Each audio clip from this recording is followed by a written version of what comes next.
Esta é uma ministração do Retiro, da Igreja Vivos com Cristo.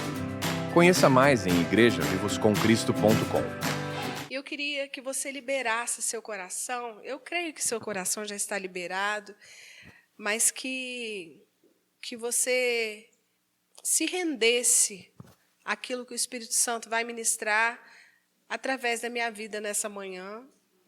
Eu reconheço as minhas fragilidades, a minha incapacidade, mas se tem algo de bom aqui, é por causa de Jesus, não é por causa de mim. Então, eu creio muito nesse ministrar da graça de Deus, nessa assistência que a graça de Deus nos dá, no momento em que nós estamos nos dispondo a ser porta-voz, a ser ministros, né, da nova aliança, a compartilhar as boas novas. Então, eu sei que o Espírito Santo, ele, de uma forma muito sublime, muito poderosa, ele está trazendo uma quietude aos corações nesse momento. É algo que o Espírito Santo está ministrando no meu coração. Existe uma quietude da parte de Deus agora, guardando o nosso coração, guardando a nossa mente em Cristo Jesus, nos firmando para aquilo que Ele vai ministrar aos nossos corações essa manhã. Amém? Então, que você se permita ser ministrado, ser conduzido, não por mim, não pela minha voz, mas pela voz do Espírito, pela direção do Espírito, que o Espírito Santo possa te conduzir, possa revelar ao seu coração as vontades, aquilo que está no coração de Deus, as verdades que Deus tem para ministrar à sua vida nessa manhã. Desde quando nós iniciamos aqui, uma palavra que tem sido muito enfatizada aqui é a verdade que está lá em 2 Coríntios. Eu não vou... O que eu quero ministrar aqui hoje à noite, que o Espírito Santo vai... Hoje pela manhã, não é esse daqui, mas é algo que eu percebo que tem sido muito enfático aqui. É o que está lá em 2 Coríntios, no capítulo 2, versículo 14, e eu sei que há uma intenção do coração de Deus em reafirmar, em tornar essa palavra verdadeira nas nossas vidas. 2 Coríntios, capítulo 2, no versículo 14 em diante, que fala assim: mas graças a Deus, que em Cristo Jesus... Eu gosto muito da NVI. Só um pouquinho. André, aí tem a versão NVI? Por favor. 2 Coríntios, capítulo 2, versículo 14.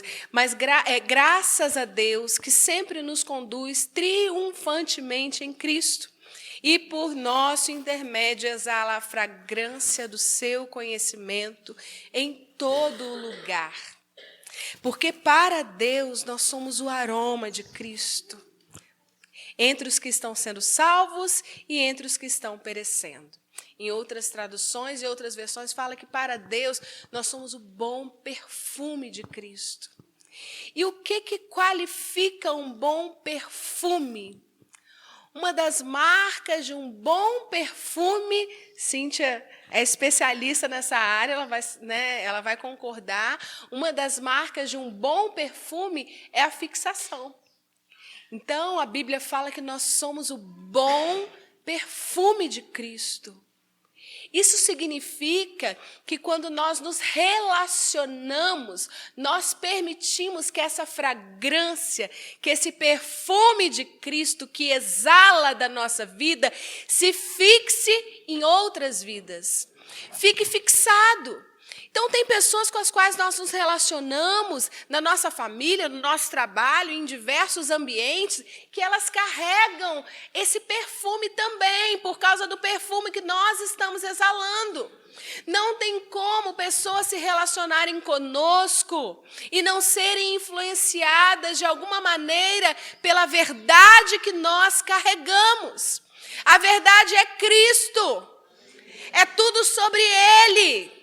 Então, quando eu me relaciono com as pessoas, eu estou permitindo que o bom perfume de Cristo se fixe na vida dessas pessoas. se eu entendo o meu propósito, se eu compreendo o porquê, o para quê eu existo, ontem foi falado sobre isso, sobre existir, sobre viver, sobre me mover, por que nós nos movemos, de que forma, em que maneira nós nos movemos em Cristo, porque em Cristo eu existo, em Cristo eu me movo. Em Cristo eu fluo, em Cristo eu faço o que faço e sou o que sou, por causa de Cristo. Então, eu tenho percebido essa afirmação acontecendo todos os dias aqui, porque existe algo no coração de Deus que Ele quer liberar para nós como encorajamento. É que nós somos o bom perfume de Cristo. Porque muitas vezes, irmãos, no nosso dia a dia, na correria, nos desafios que nós enfrentamos no nosso dia a dia, nós esquecemos dessa verdade. Nós esquecemos da essência que nós carregamos. Nós esquecemos da verdade que permeia a nossa vida, que é Cristo. E por esquecermos, nós não permitimos que essa fragrância se torne uma fixação na vida do outro. Que ela se fixe na vida do outro. Então, é como se o Espírito Santo estivesse dizendo para nós aqui, vocês são o bom perfume de Cristo, não se esqueçam disso. Vocês são o bom perfume, jamais esqueçam dessa verdade. Amém, queridos? Então, é nessa condição, nessa perspectiva que nós nos movemos, sabendo quem nós somos. Sabemos que nós não somos mais o velho homem, regidos pela natureza de Adão. Nós somos de Cristo. E se nós somos de Cristo, nós andamos em Cristo, nós nos movemos em Cristo. Amém? Abra sua Bíblia comigo. Em 2 Reis, no livro de 2 Reis, no capítulo 5, a partir do versículo 1. É um texto muito conhecido. E nós vamos passear um pouquinho aqui. 2 Reis, capítulo 5, a partir do versículo 1. Naamã, comandante do exército do rei de Arã, era um homem importante. Esse texto aqui, eu quero ler na Almeida Revista e Corrigida. Naamã é curado de lepra. Naamã, chefe do exército do rei da Síria, era um grande homem diante do seu Senhor. E de muito? Então, aqui nós temos duas informações importantes sobre ele. Ele era um grande homem. Três informações. Ele era um grande homem, ele era chefe do exército do rei da Síria, e ele era um homem de muito respeito. Chefe do exército, grande homem e de muito respeito. Porque por ele o Senhor dera livramento aos sírios. E este era varão valoroso, porém leproso. E saíram tropas da Síria e da terra de Israel, levaram presa uma menina que ficou ao serviço da mulher de Naamã. E disse essa sua senhora, tomara que o meu senhor estivesse diante do profeta que está em Samaria, e ele o restauraria da sua lepra. Então entrou Naamã e o notificou ao seu senhor, dizendo, assim e assim falou a menina que é da terra de Israel. Então disse o rei da Síria, vai, anda, e enviarei uma carta ao rei de Israel. E foi e tomou na sua mão 10 talentos de prata, 6.000 ciclos de ouro, 10 mudas de vestes, e levou a carta ao rei de Israel, dizendo, logo, em chegando a ti essa carta, saibas que eu te enviei Naamã, o rei da Síria, enviando a carta para o rei de Israel, encaminhando Naamã, homem poderoso, chefe do exército, porém leproso. Logo em chegando a ti essa carta, saibas que eu te enviei Naamã, meu servo, para que o restaures da sua lepra. E sucedeu que, lendo o rei de Israel a carta, rasgou as suas vestes e disse, sou eu Deus para matar e para vivificar, para que este envie a mim, para eu restaurar a um homem de sua lepra? Pelo que deveras notai, peço-vos e vede que busca ocasião contra mim. Sucedeu, pois, que ouvindo Eliseu, homem de Deus, que o rei de Israel rasgara suas vestes, mandou dizer ao rei: por que rasgaste as tuas vestes? Deixa vir a mim, e saberá que há profeta em Israel. Vendo, pois, Naamã com seus cavalos, veio, pois, Naamã com seus cavalos e com seu carro, e parou à porta da casa de Eliseu. Então Eliseu lhe mandou um mensageiro. Olha, gente, percebam, Eliseu não foi, o profeta não foi ao encontro de Naamã, enviou um mensageiro. E disse: vai, lava-te 7 vezes no Jordão, e a tua carne te tornará e ficarás purificado.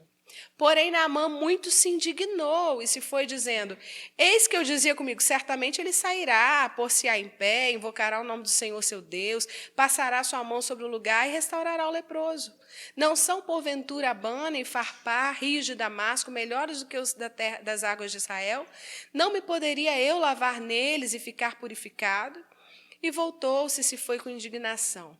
Então chegaram-se a ele os seus servos e lhe falaram: meu pai, se o profeta te disser alguma coisa grande, porventura não farias? Quanto mais, lava-te e ficarás purificado. Então desceu e mergulhou no Jordão 7 vezes, conforme a palavra do homem de Deus. E a sua carne tornou como a carne de um menino, e ficou purificado. Amém? Essa é uma palavra muito conhecida, né, no meio cristão. Mas talvez tenham pessoas aqui que nunca ouviram falar sobre, né, a vida de Naamã. E eu quero trazer um pouco desse contexto, do que envolve essa história. Nós lemos aqui que Naamã ele era comandante do exército do rei da Síria. Era um homem de influência na Síria, era um homem de destaque. A Bíblia faz questão de relatar que ele era um grande homem.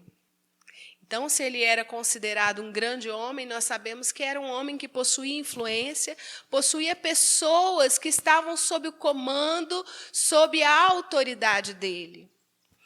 E também a Bíblia relata que, sendo um grande homem, sendo o chefe do exército, ele também possuía muito respeito. Mas a Bíblia traz um porém, traz todas essas características, esse currículo, né?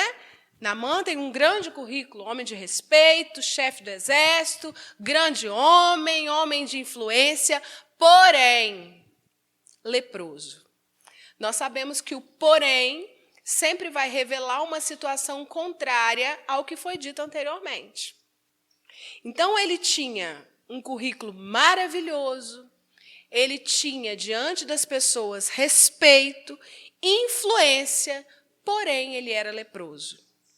Era comum aos comandantes de exército vestirem armadura também para estarem diante de grandes guerras. E eu imagino quão desafiador era para Naamã, sendo leproso, ter que vestir aquelas armaduras, aquelas vestes. Eu esqueci o nome, vocês me perdoem, mas é uma veste apropriada para comandantes de grandes exércitos. Eu imagino quão desafiador era para ele, porque ele estava leproso. Todo mundo sabe aqui o que é lepra? Lepra é conhecida hoje como uma hanseníase, né? Naquela época também, as pessoas que eram cometidas de lepra eram consideradas malditas.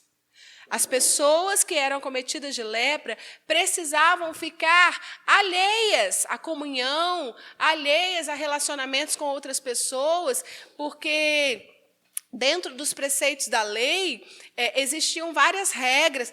Alguém mata esse marimbondo para mim? Ah, subiu. A saga do marimbondo. Luiz foi salvo ontem. Alguém me salva hoje. Em nome de Jesus. Matou? Não. Oh, Jesus. Mas voltando aqui, então a gente entende os desafios que esse homem enfrentava, que não estavam visíveis.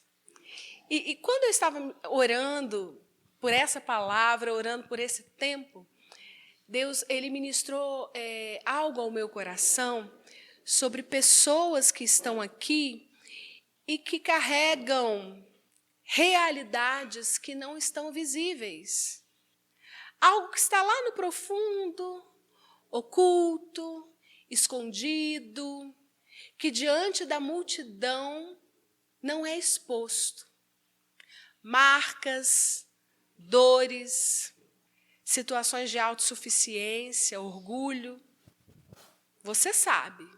Mas diz uma coisa ali nessa palavra que nós lemos, que quando Naamã chegou em casa, ele se deparou com a menina que tinha sido levada cativa, que fazia parte do exército de Israel. Era costume, na época, o exército que vencia uma guerra, levar cativos, saquear os despojos, ficar com os despojos daquela guerra. Muitos levavam ouro, prata, todos os bens que o exército inimigo possuía, mas também levava daquele povo que era vencido pessoas para servirem nas suas casas, no seu reino. E em uma dessas batalhas da Síria contra Israel, aconteceu dessa menina ser levada cativa para a casa de Naamã. A Bíblia faz questão de dizer que era uma menina.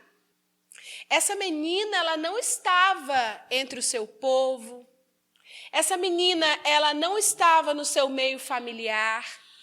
Mas essa menina carregava uma essência excelente. Porque aquela situação de servidão e de dor, de estar distante dos pais, distante da sua nação, porque muitas vezes a gente para pensar e a gente só foca em Naamã. Nós esquecemos da condição dessa menina. Essa menina, e era uma menina, a Bíblia relata, era uma menina, ela estava longe dos seus pais, ela estava longe do ambiente da sua família. Ela estava longe da sua terra, longe de um contexto em que Deus era exaltado, Yahvé. Mas mesmo diante de um contexto de dor, essa menina não se esqueceu da realidade que ela carregava. Ela não se esqueceu de quem ela era, qual era a sua identidade. E quando ela esteve diante daquela situação, com certeza, quando Naamã chegava em casa, tirava a sua armadura, tirava toda a capa, tirava toda aquela indumentária, ele se expunha para aqueles que estavam dentro da sua casa, e a menina fazia parte daquele contexto. E quando aquela menina via aquilo, com certeza ela pensava e ela dizia: se esse Senhor, se o meu Senhor estivesse lá, na minha terra, diante de um profeta, e naquela época os profetas eram mensageiros de Deus. Na antiga aliança, os profetas eram instituídos por Deus para proclamar as verdades de Deus. Os profetas naquela época eram levantados para trazer a mensagem que estava no coração de Deus para o povo. Então, quando essa menina se depara com aquela situação de derrota dentro daquela casa, essa menina se lembra da essência que ela carregava e ela falava: eu sei, eu conheço um Deus que pode mudar essa situação. Porque eu não só vi, quanto provei. Essa menina, com certeza, ela provou do poder de Deus. Ela sabia que Deus podia curar. Ela sabia que Deus era poderoso para mudar aquela condição de dentro daquela casa. Uma casa que vivia um tempo de derrota. Parem depois, pesquisem, vocês vão encontrar como que acontecia, como era o contexto de uma pessoa leprosa. Essa pessoa, ela era colocada totalmente à margem. Mas mesmo diante da lepra, Naamã decidiu continuar mantendo o seu título. Não era comum a um leproso continuar mantendo o seu título. Isso mostra para nós a dificuldade que ele tinha de se submeter a um lugar de humildade, a um lugar desprovido de autossuficiência, de orgulho, porque para ele ainda era muito importante os títulos.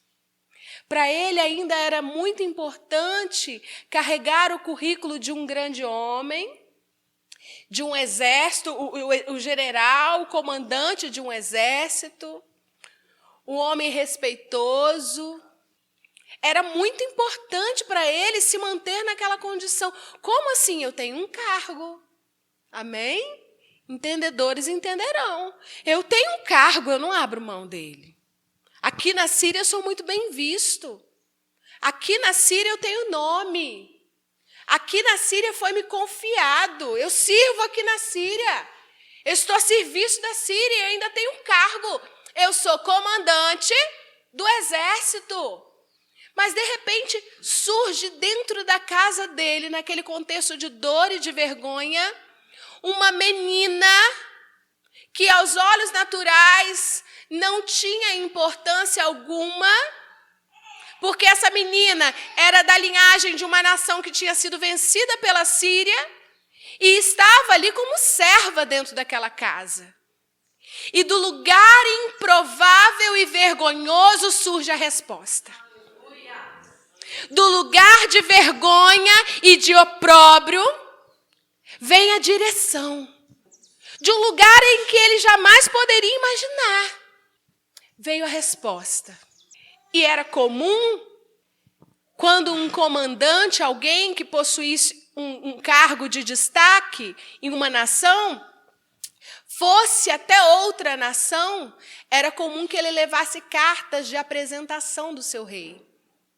Então, ele chegou para o seu rei, com certeza o rei dele sabia da lepra, ele conhecia essa realidade em que ele estava vivendo, e ele chegou para o rei, a menina lá da minha casa disse isso, disse que lá na terra de Israel tem um profeta, me envia para lá, faz uma carta. O rei da Síria fez a carta, enviou para o rei de Israel. Quando o rei de Israel leu a carta, falou, parafraseando, vocês estão doidos? Eu tenho poder para curar alguém? Como assim?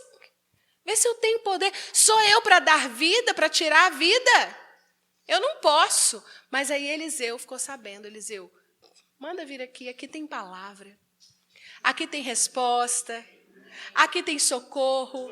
Porque eu sei a quem eu sirvo. Eu sei que ele é poderoso. Eu vivo esse poder. Eu ando nesse poder. E ele pode vir. Deixa Naamã vir até mim. E Naamã vai. E junto com ele vão alguns servos. Interessante que quando ele chega na casa de Eliseu, ele chega numa expectativa, porque ele ainda foi para lá, sendo para ser curado, carregando o seu bom currículo, carregando a importância de participar de um grande exército, de uma realidade muito soberana, muito poderosa. Então ele falou, olha, eu sou o comandante de um exército do rei da Síria, com certeza o profeta vai vir me receber, vai ter todo ali um ritual ali para me receber, levando em consideração a importância que eu tenho. Só que quando ele chega lá para conversar com o profeta Eliseu, o que acontece, irmãos? Eliseu manda um servo, Eliseu manda um recado. Junto com o servo chega o recado, vai no Jordão e se lava 7 vezes. Aí ele fica assim, olha, sentiu o orgulho dele extremamente ferido. Como pode?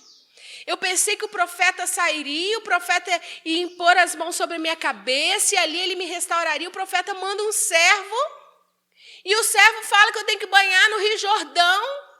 Como assim banhar no Rio Jordão? Não são os rios de Abana e Farpar melhores? Lá de Damasco, Damasco, capital da Síria, lá em Damasco os rios não são melhores? As águas de Damasco, as águas do rio de Abana e Farpar não são mais cristalinas? Lá tem status. Lá é bem melhor. Lá eu sou reconhecido. Eu chego aqui, eu vou ter que me banhar num rio barrento, no rio insignificante. E preste atenção, o Jordão, ele fica situado em um dos lugares mais baixos da terra. Na verdade, é o lugar mais baixo da terra. Pesquise, você vai encontrar isso. O Jordão está no lugar mais baixo da terra. A gente pode ser ministrado por isso, amém? Quem pode ser ministrado por isso? Ele sai de um lugar de status, de nome, de destaque, de capa, E é convidado a ir para o lugar mais baixo da terra e se banhar num rio que não era de águas cristalinas, um rio de água barrenta. E ele falou, como assim? Os rios da minha terra são melhores. Lá é bem melhor. Lá eu sou visto. O rio lá é mais assim, né? Tem mais aparência, queridos. Como que essa verdade quebra com as nossas estruturas. Gente, Deus está nos chamando para o Jordão. O convite de Deus para nós é venha para o Jordão. E muitas vezes, quando eu olho para o ministério que Deus nos confiou, eu vejo a gente no Jordão. Porque nós somos improváveis. Deus confiou algo tão poderoso aos improváveis. Deus confiou algo tão magnífico àqueles que estavam à margem para o sistema religioso. Aqueles que estavam esquecidos para as grandes e poderosas denominações. Mas quando Jesus vier buscar a sua igreja, ele não vai considerar o título da nossa denominação, não vai considerar a denominação da nossa igreja, a nossa placa, o tamanho do nosso prédio, se nós temos muitos instrumentos de louvor, instrumentos. Desçamos ao Jordão. Abana e Farfar pode ter muita coisa. Damasco pode ter uma aparência poderosa. Mas só as águas do Jordão têm o poder de curar a nossa lepra. Curar aquilo que nos mantém ainda no lugar de orgulho. Que nos mantém num lugar de soberania. Que nos mantém num lugar de autossuficiência. Num lugar de conhecimento dessa terra. E eu vou mais. Muitos de nós podemos ficar enredados no conhecimento bíblico. O conhecimento é importante, mas ele perde o seu valor se ele não vier agregado à prática da palavra, à vivência de quem é Jesus. Jesus, ele não é apenas letra, ele não é apenas palavra, Jesus é vida, e vida abundante. E o convite do Espírito Santo para nós é nos relacionarmos com a vida que há na palavra, porque senão nós nos tornamos muito conhecedores, mas poucos desfrutadores. Nós conhecemos a palavra, a vida, mas nós não desfrutamos da própria vida. E o convite de Deus para nós é: venham, desfrutem.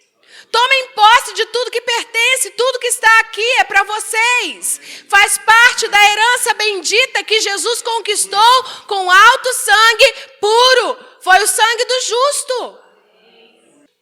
Então, quando o convite é venha para o Jordão, o convite é venha, mas venha sem a capa de autoridade, venha sem o seu cargo de serviço, venha sem as suas habilidades, venha sem a sua boa oratória, venha sem os seus bons argumentos, venha sem o seu conhecimento dessa terra. Venha sem aquilo que te faz ficar com vergonha diante das pessoas. Venha, se exponha. E para ele mergulhar, ele precisou tirar a capa, ele precisou se ficar desprovido daquilo que era força para ele. Ele precisou ficar desprovido daquilo que o mantinha em um lugar de respeito. Queridos, o ambiente da graça de Deus não é para os fortes.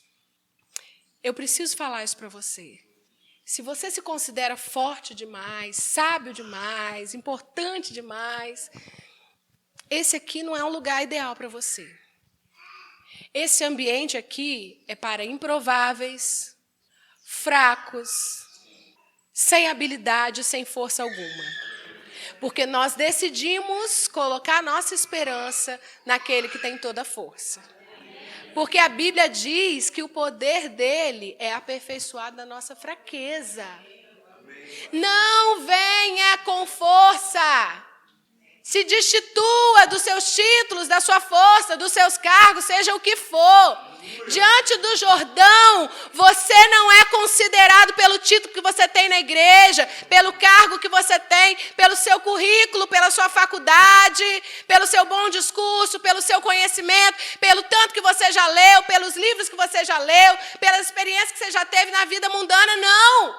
No Jordão, o que vale a pena é o seu coração contrito. No Jordão, o que é levado em consideração é aquilo que você reconhece diante de Deus no seu íntimo. Porque com certeza Naamã sabia que ele precisava de Deus naquele momento. Mas os seus títulos falaram mais alto. E ele começou a questionar: como pode? Lá é melhor, lá tem aparência. Lá tem aparência. Uma vez Jesus foi interrogado e perguntaram para Jesus sobre o seu reino. Aí Jesus sabiamente responde: vou dizer uma coisa para vocês. O reino de Deus não vem por visível aparência.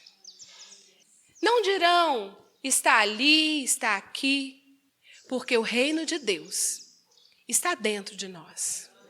Não queira encontrar aparência no lugar em que só a essência é levada em consideração.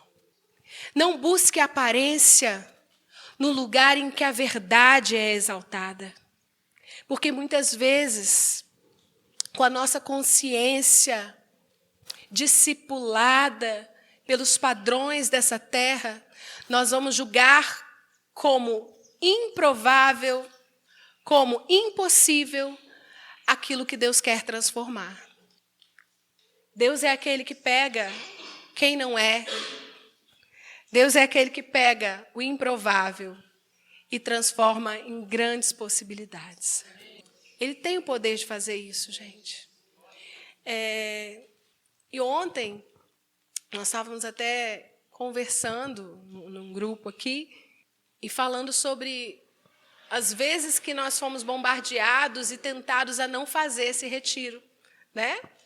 Como igreja, nós já passamos por tantos desafios. E você fala assim, nossa, uma igreja pequena. Mas nós falamos uma igreja pequena quando nós consideramos que a igreja ela é instituída pelo número de membros que ela possui.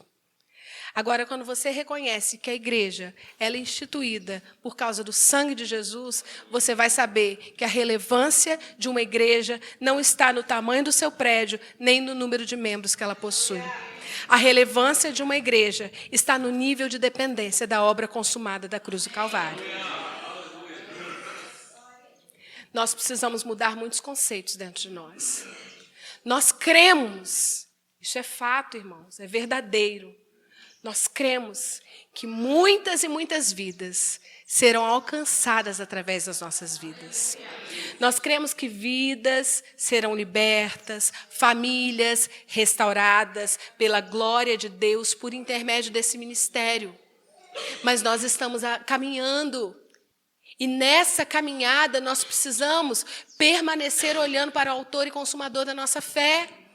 Nós não fomos chamados para olhar para as circunstâncias, para quem foi, para quem partiu. Quem foi, quem partiu, amém. Seja abençoado.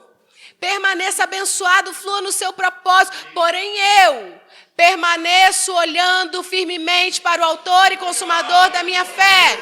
Esquecendo-me das coisas que para trás ficaram, eu prossigo. Prossigo.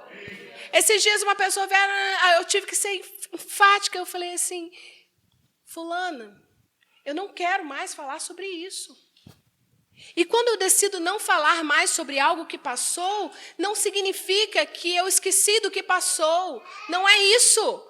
Mas não faz parte mais dessa nova proposta que Deus tem para mim ficar remoendo. Ficar me revirando em mágoas.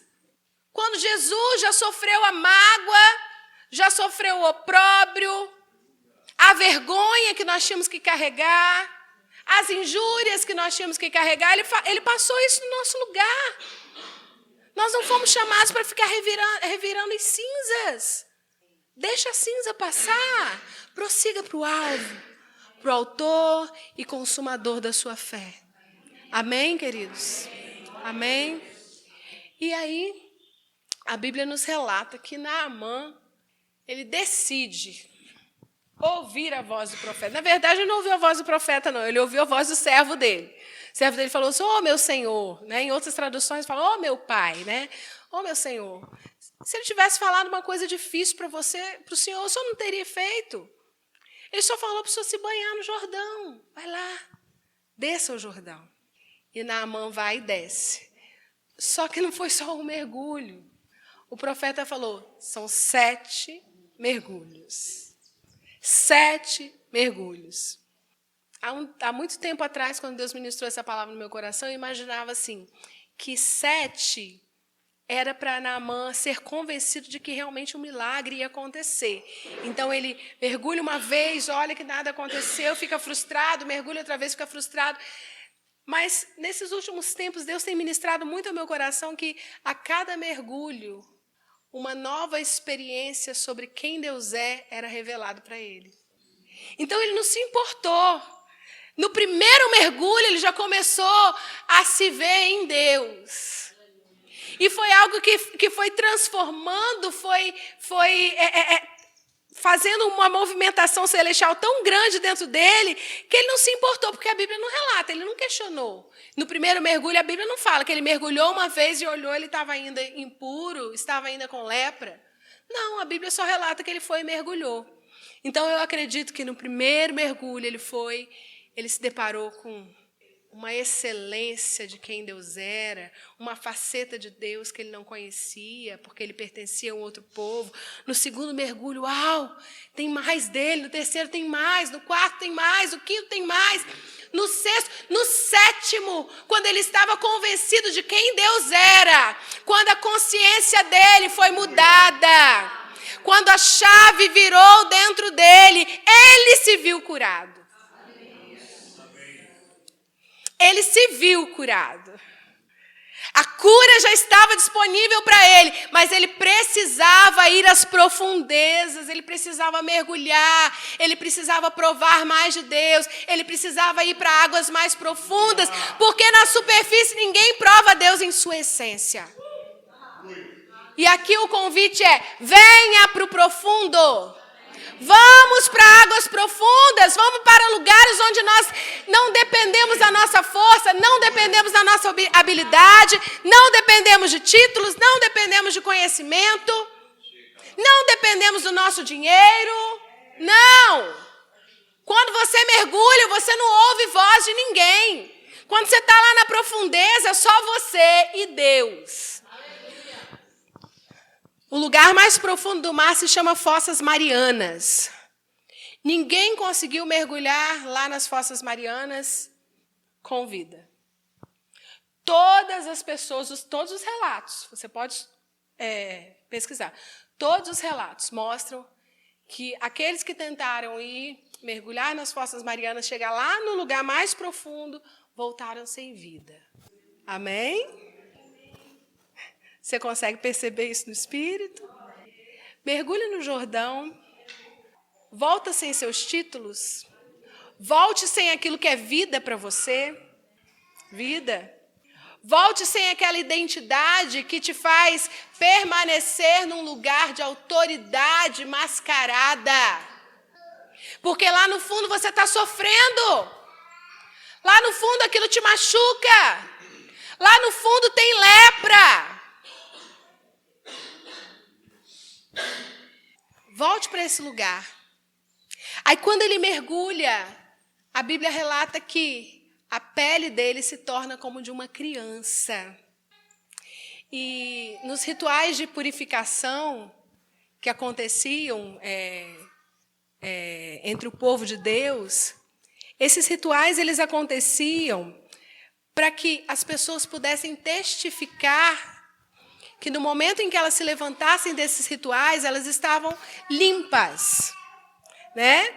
Aí, se você pegar lá a lei, você vai ver diversas situações em que as pessoas precisavam passar pelos rituais de purificação. Eu não vou entrar aqui, Depois, se a gente tiver uma oportunidade, eu quero compartilhar isso com vocês de forma mais minuciosa, porque cada ritual desse de purificação, ele aponta para uma verdade da cruz.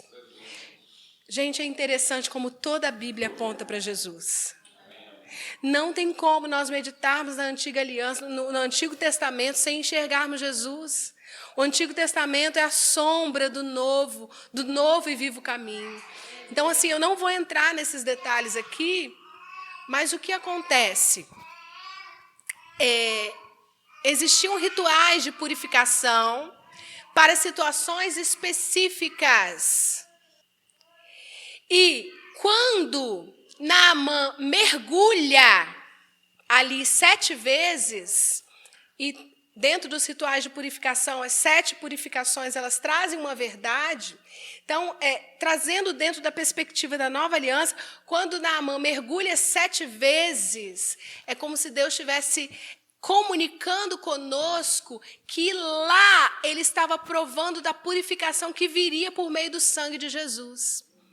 Abra comigo, lá em 1 Coríntios, no capítulo 1, eu vou ler na NVI, a partir do versículo 6. 1 Coríntios, capítulo 1, versículo 6. Só um pouquinho, deixa eu pegar uma outra versão aqui. 1 Coríntios, capítulo 1, versículo 6. Diz assim, vamos a partir do versículo 4. Sempre dou graças ao meu Deus por vocês, por causa da graça que deles receberam em Cristo Jesus. Por meio deles, vocês foram enriquecidos em tudo, isto é, em toda a palavra, em todo o conhecimento, segundo o testemunho de Cristo, que foi confirmado entre vocês. Desse modo, continue lendo para mim, por favor. Continue lendo em voz alta. Desse modo,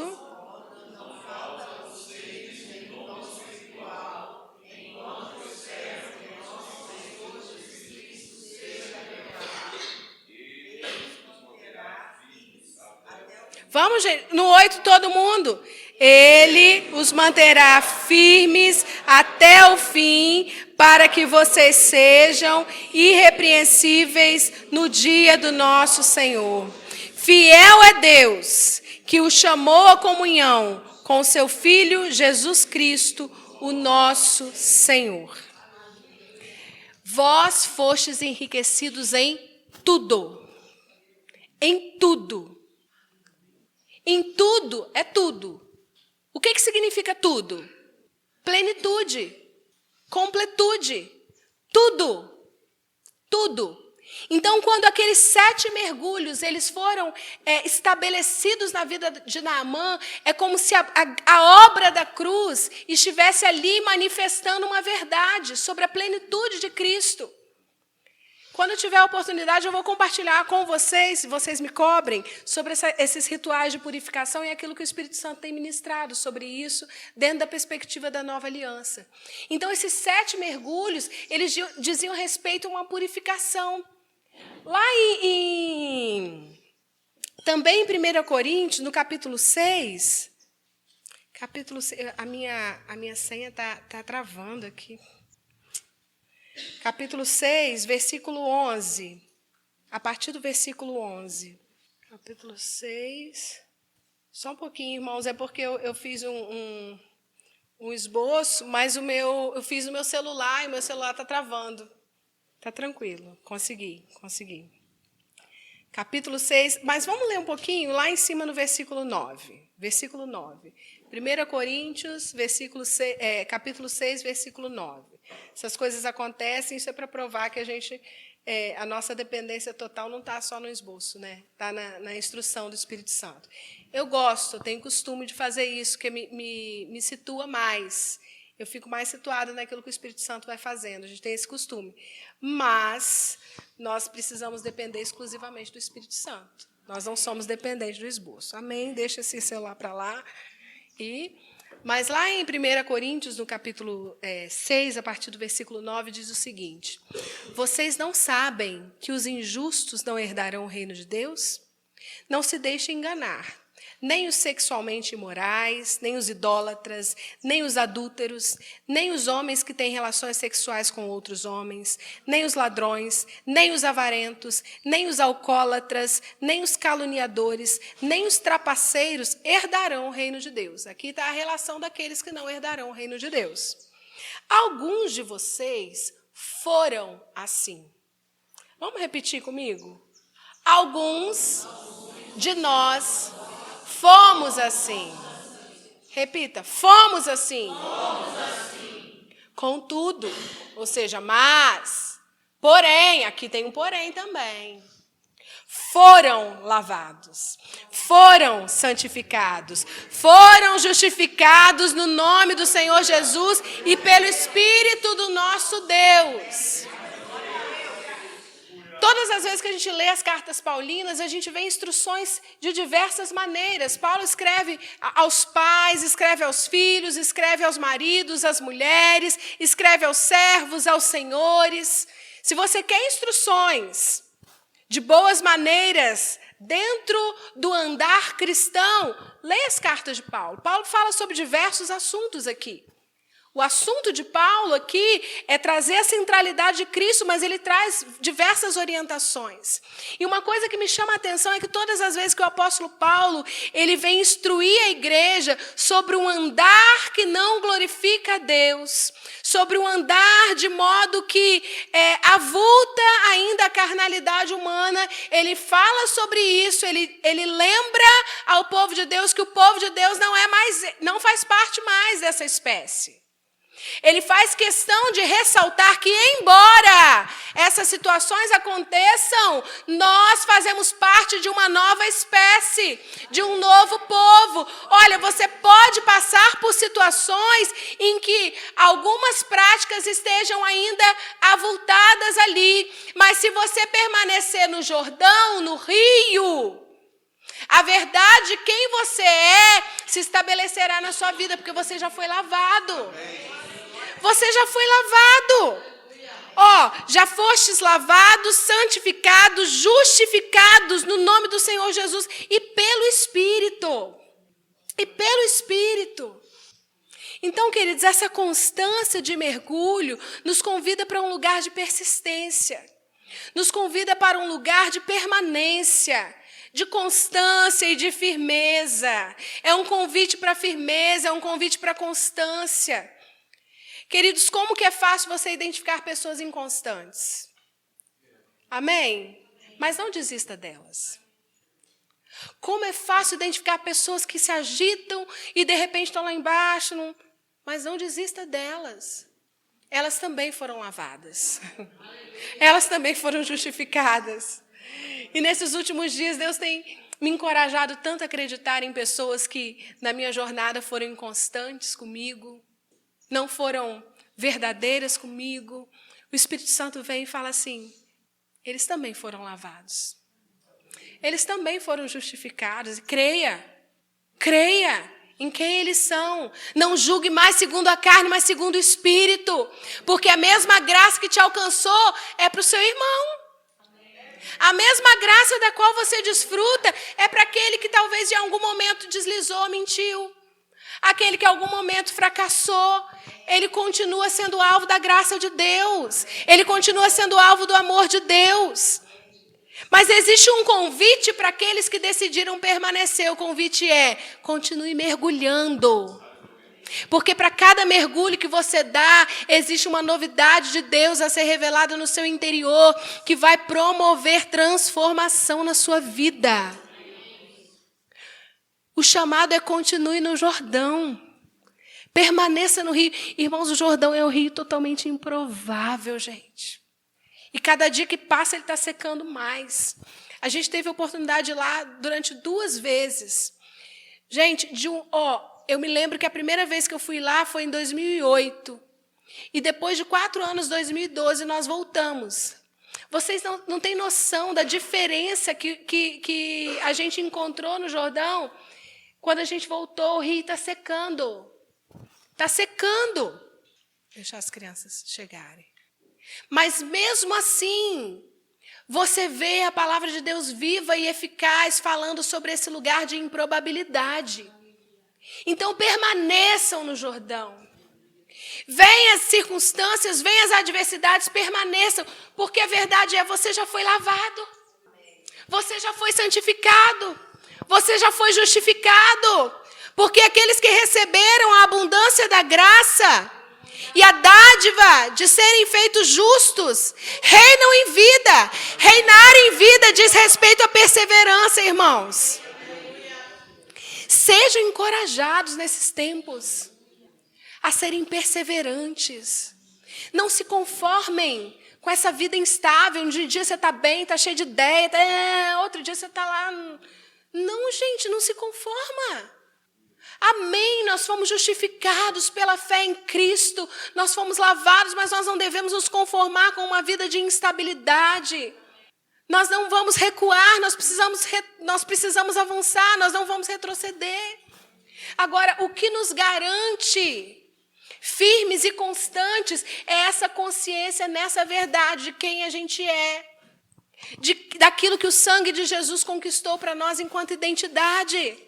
Fomos lavados, santificados e justificados. Amém?